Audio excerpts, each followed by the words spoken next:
Historical landmark Mays Cottage in Logan City stands steadfast as a tribute to the families and pioneering spirit that built Australia.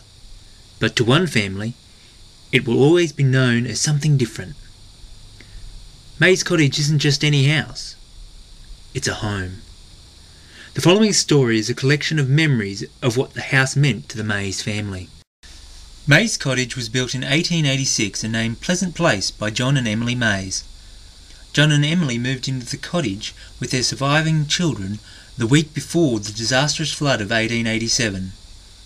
After John's death in 1908, Emily remarried, and John and Emily's eldest son Josiah and his wife Daisy moved into the cottage.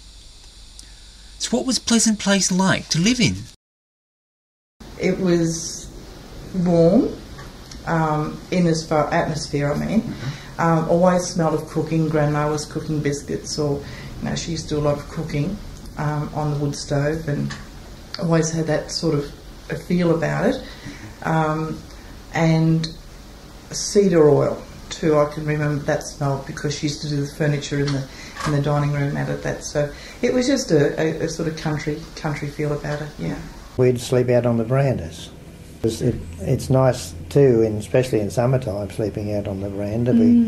We did have part of the veranda closed off with blinds, or earlier days we had hessian hung up there, and that helped keep the breeze out. We had to make our own fun, and I know as kids we used to ride a four-wheel go-kart down the hills. Start at the top of the hill and give one to push off, away you'd go down full belt.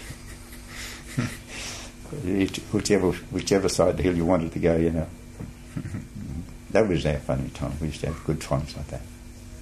After the death of Josiah and Daisy, and a long and drawn-out campaign to save the cottage, Mays Cottage was placed in trust and turned into a museum as an opportunity to glimpse of past long gone but not forgotten.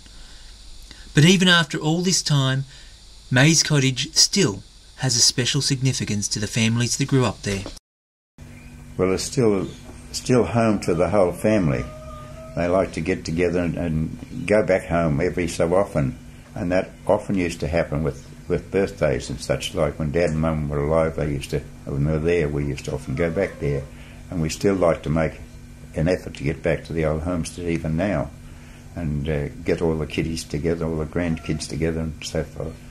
And it's a great meeting place of all the families, and they have a whale of a time.